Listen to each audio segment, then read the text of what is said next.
Audiens saya, Pak, ini kebanyakan orang yang pusing, yang udah mau jual ginjal, yang mau bunuh diri. Nah, semalam dia mau mengakhiri hidupnya dan keluarganya. Jadi bunuh dirinya ngajak-ngajak. Gitu. Tapi masih sayang katanya. Nah, ini saya baca ini. Ada yang mau lihat nggak? Ntar pikirannya saya bohong lagi nih WA-nya nih. Saya bacain WA-nya. Nah, ada yang mau lihat saksi-saksi? Nah, bacain aja ya. Iya. Apa ditampilin di layar? Janganlah nanti ketahuan namanya. Bacain ya. Kalau nggak dibacain juga saya nggak hafal nih. Saya memang di Facebook saya tulis, Bu, di profil saya, terima jasa curhat.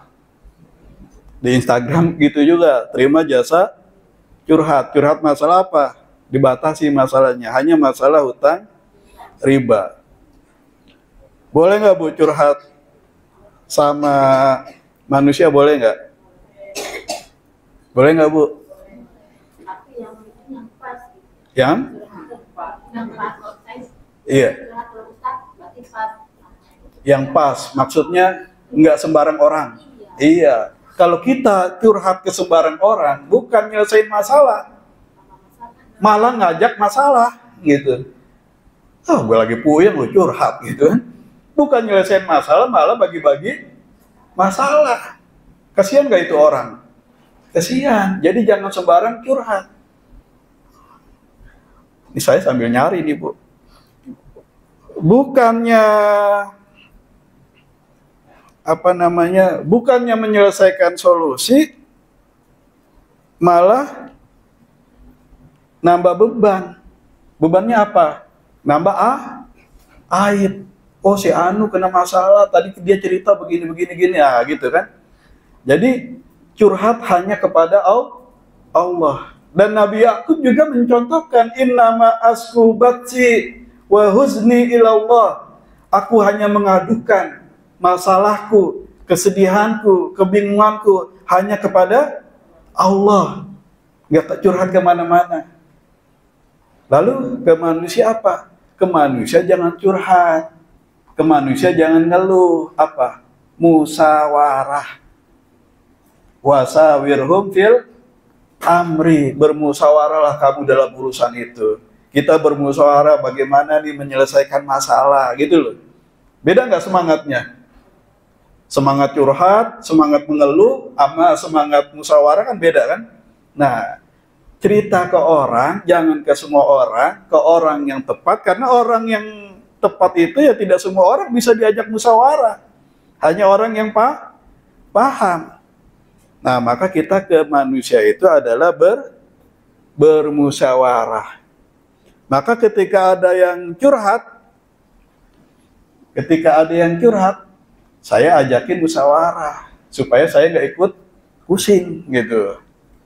Betul nggak, Pak? Apa dia bilang? Nah, tiba-tiba dia WA nih, Bu. Apakah ada solusi untuk saya, Pak? Saya sedang sangat kebingungan dan mencoba ingin mengakhiri hidup saya beserta keluarga saya. Kalau saya langsung berkerut ini kening saya nih. Mau bunuh diri nih orang. Tapi saya takut. Saya sangat sayang kepada mereka. Itu air mata bercucuran. Saya sedang dalam keadaan gelap. Sangat gelap. Merasa sendiri dan sangat kesepian. Apa yang kita jawab nih kalau orang curhat begini? Terus saya bilang, saya nggak langsung tanya, lu sih bikin dosa, rasain. Jangan. Nah, itulah akibatnya. Nah, itu malah kita memvonis. Betul nggak? Bukan menyelesaikan masalah, malah kita menghakimi. Maka semangat kita bermusyawarah. Kita tanya, tadi kan dia bilang, saya sedang dalam keadaan gelap. Sangat gelap, merasa sendiri dan sangat kesepian. Karena emang orang yang kalau punya masalah pasti dijauhin orang, betul nggak? Lalu saya bilang apa? Setelah hidup berakhir, apakah masalah akan selesai? Bu, kalau kita punya masalah, bunuh diri, masalah hilang nggak? Enggak. Itu tagihan berpindah ke ahli waris, benar nggak? Kita punya hutang, terus kita bunuh diri, apa utangnya lunas? Enggak. Tetap ditagih di akhirat. Ahli waris kita dikejar-kejar, jaminan kita disita. Nah, makanya saya tanya, memangnya setelah hidup berakhir, apakah masalah akan selesai? Lalu dia jawab apa? Sudah tidak ada lagi jalan, Pak. Saya sudah ikhtiar kemana-mana dan belum mendapatkan jawaban juga solusinya. Udah kemana-mana nih orang katanya. Udah mentok, udah buntu. Lalu apa saya bilang? Ya karena lagi gelap, jadi jalannya nggak kelihatan. Benar nggak, Bu? Kalau kita merasa gelap, nggak kelihatan tuh jalan. Coba di dalam ruangan. Dalam ruangan pasti ada pintu, tapi gelap. Kelihatan nggak tuh pintunya? Nggak kelihatan. Kita meraba-raba, betul nggak? Bingung. Ya karena lagi gelap, jadi jalannya nggak kelihatan. Padahal jalan itu pasti ada. Tapi karena lagi merasa gelap, jadinya nggak kelihatan jalannya. Terus dia bilang apa? Justru itu, Pak, saya bingung harus bagaimana lagi.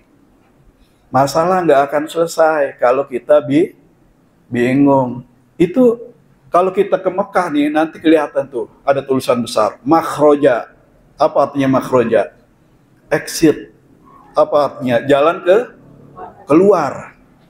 Nah, di dalam Al-Quran juga ada tuh makhroja. Wa mayyattaqillaha yaj'al lahu makhroja. Siapa yang bertakwa kepada Allah diberikan jalan keluar. Nah, orang ini bingung, udah ikhtiar kemana-mana, nyari jalan keluar, nggak ketemu. Kira-kira apa yang menyebabkan dia nggak ketemu? Itu jalan keluar. Apa, Pak? Kenapa nggak ketemu jalan keluar dia? Karena dia bingung. Karena dia merasa gelap. Padahal jalannya ada nggak? Ada. Tapi karena gelap tidak terlihat. Nah, saya bilang, ketika dalam ruangan gelap, apa yang kita butuhkan? Supaya kelihatan itu pintu menuju jalan keluar. Apa, Pak? Di dalam ruangan gelap, apa yang kita butuhkan? Cahaya. Jadi belum tentu butuhnya uang. Saya gelap hidup saya, hutang banyak. Saya butuh uang untuk melunasi. Selesai nggak masalahnya kalau dikasih uang? Belum tentu. Nanti utangnya udah dilunasin, dia ngutang lagi. Karena masalahnya nggak selesai. Kenapa dulu dia punya hutang? Pengen punya barang, nggak punya duit. Akhirnya pinjam uang orang lain. Beli barang pakai uang orang lain. Nah, sekarang mau bayar utang, nggak punya duit. Akhirnya minta uang orang lain lagi. Mau bayar utang pakai uang orang lain. Selesai nggak masalahnya? Enggak, dia ulangin lagi masalah yang sama, betul nggak? Jadi kalau kita lagi gelap, banyak hutang, jalan keluarnya belum tentu dikasih uang. Belum tentu selesai kalau dikasih uang. Jadi apa solusinya kalau kita lagi gelap? Cahaya. Ketika dalam ruangan gelap, apa yang kita butuhkan, Pak? Supaya kelihatan itu pintu menuju jalan keluar. Dia jawab apa? Cahaya, Pak. Tapi tidak saya temukan setitik pun cahaya itu. Orang kalau memang udah bawaannya ngeluh, ada aja jawabannya gitu kan. Ada aja alasannya gitu. Kalau kamu gelap butuhnya apa? Cahaya. Ya udah cari cahaya, saya udah cari, nggak ketemu. Nah, kalau jawaban yang benar kan, carinya kemana, Pak? Kan gitu. Tapi saya nggak vonis ini. Saya ikutin terus. Tapi tidak saya temukan setitik pun cahaya itu, Pak. Cari cahayanya di mana? Kok nggak ketemu gitu? Jangan-jangan dia salah nyari gitu kan? Nyarinya di tempat yang gelap juga gitu, nggak ketemu. Nyarinya sama orang yang lagi bingung juga, sama-sama bingung, nggak ketemu. Siapa yang di sini pernah mengalami fase kehidupan yang gelap? Siapa di sini yang pernah mengalami fase kehidupan gelap tapi nggak mau ngaku? Wah, nggak ada juga, alhamdulillah ya. Berarti ya itu tadi, di majelis ziarah daulia, alhamdulillah jamaahnya sehat walafiat, nggak ada masalah, rezekinya banyak, insya Allah kita umroh bareng, amin. Makanya di sini jangan dianggap saya lagi ceramah tentang utang riba, jangan, tapi saya lagi cerita. Ini bukan gibah ini ya Pak ya, kan nggak disebut namanya. Kita hanya menyebut apa ya kelakuannya supaya kita dapat ambil hikmahnya. Gitu. Kalau nyebut orangnya baru gibah gitu ya. Nah, ini kita bicarain kelakuannya. Semoga jadi hikmah dan pelajaran bagi kita. Lalu apa kaitannya dengan tema? Ada nanti nyambung. Tuh, tenang aja Bapak Ibu. Ini panitia apalagi nanya-nanya juga, ini temanya apa, ceramahnya apa gitu. Enggak ya? Lanjut ya?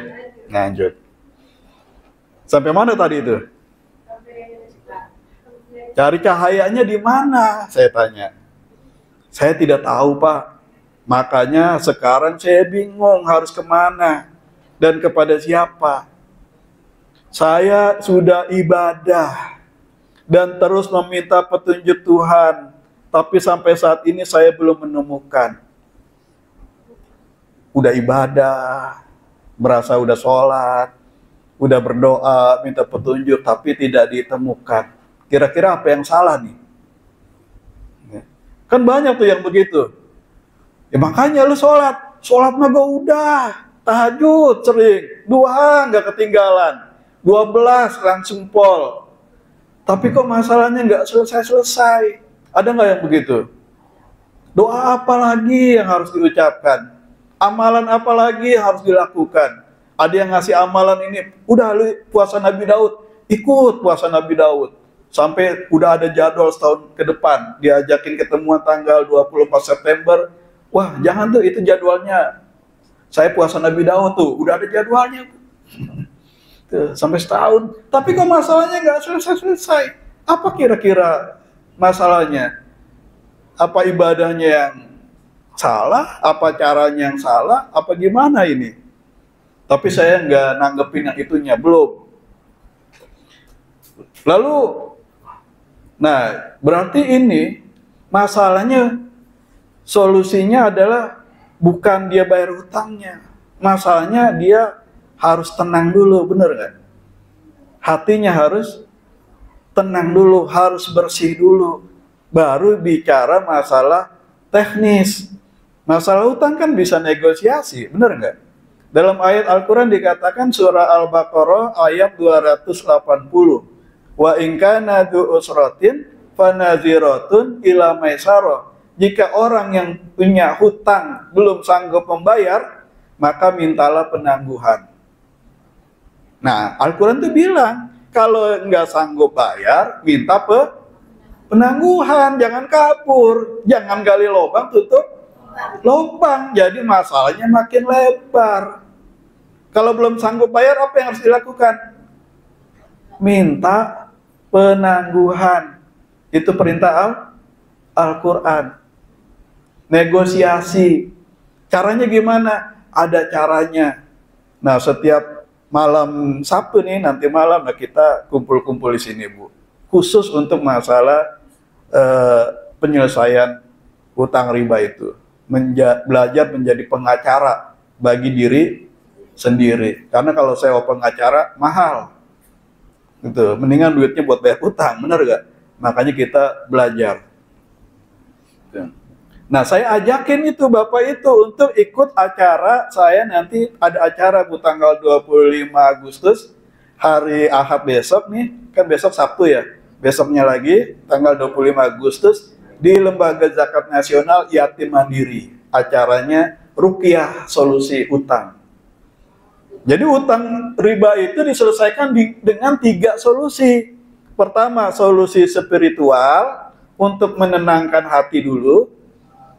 Setelah hati tenang, baru solusi hukum. Bagaimana teknis hukumnya, advokasinya. untuk minta tenggang waktu, untuk jual aset, kalau nggak punya aset untuk jual aset orang lain, ya kan? Bantu jualin punya orang. Kemudian yang ketiga, solusi ekonomi, karena utang harus dibayar, nggak cukup baca istighfar. Tapi istighfar itu biar kita tenang dulu, setelah tenang baru kita bisa cari duit. Nah makanya saya ajak Bapak itu untuk hadir besok tanggal 25, acaranya apa? Ruqyah, solusi utang. Nah di ruqyah tuh dikasih mantra biar tenang dulu tuh pikirannya, biar orang yang kena riba kan seperti orang yang kerasukan setan. Alladzina ya'kuluna riba la yaqumuna illa kama yaqumul ladzi yatakhabbathu syaitanu minal mas. Orang yang makan riba seperti orang yang kerasukan setan. Setan ngajakinnya kemana? Ngajakinnya ya'idukumul faqra. Innamas syaitanu ya'idukumul faqra wa ya'murukum bil fahsya. Setan itu ngajakinnya ke arah kecemasan, kebingungan, kemiskinan. Nanti gimana nggak bisa bayar, nanti rumahnya gimana disita, nanti gimana. Cemas, akhirnya stres, akhirnya bunuh diri. Karena didorong-dorong oleh setan. Karena tugas setan itu nyari pengikut. Pengikut di mana? Di neraka. Karena setan udah dapat jaminan, ya. Sudah dapat jaminan dia menjadi penghuni neraka, dan dia berkata akan ngajak nih kita diajak untuk menemenin dia di neraka. Dan cara yang paling mudah adalah menjebak dengan hutang. Dan kalau sudah terjebak dengan hutang, ditakut-takutin. Padahal hutang itu urusan perdata, bukan pidana. Ada nggak orang punya hutang di penjara? Nggak ada. Karena urusannya perdata. Kalau belum bisa bayar, ya harus dikasih penangguhan. Tidak ada orang dipaksa-paksa harus bayar, karena kalau nggak dihukum penjara, nggak ada.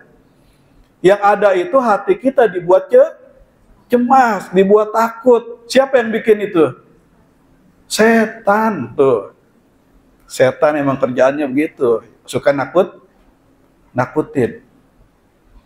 Innamas syaitanu ya'idukumul faqra. Setan nakut-nakutin kita dengan kemiskinan, dengan kefakiran. Wa ya'murukum bil fahsya, dan memerintahkan kita untuk membuat keji. Ada yang sampai berani dia bunuh orang, Bu, untuk dapat duit bayar utang. Ada yang tadi ya kalau nggak bunuh orang dia bunuh dirinya sendiri tuh. Ini kerjaannya setan. Makanya perlu diruqyah tuh. Nah, Ibu Bapak boleh nanti kasih tahu ke saudara-saudaranya, barangkali ada kenalan yang terjebak pinjol, hutang bank, hutang kredit. Nah, hadir di Lasnas Yatim Mandiri. Tahu nggak, Bu? Yatim Mandiri itu di Hutan Kayu sini juga di belakang. Nah, nanti di-share ya. Saya share ya, nanti dikirimin. Kalau mereka masalahnya selesai lantaran kita, dapat nggak kita pahalanya, Bu? Dapat, alhamdulillah.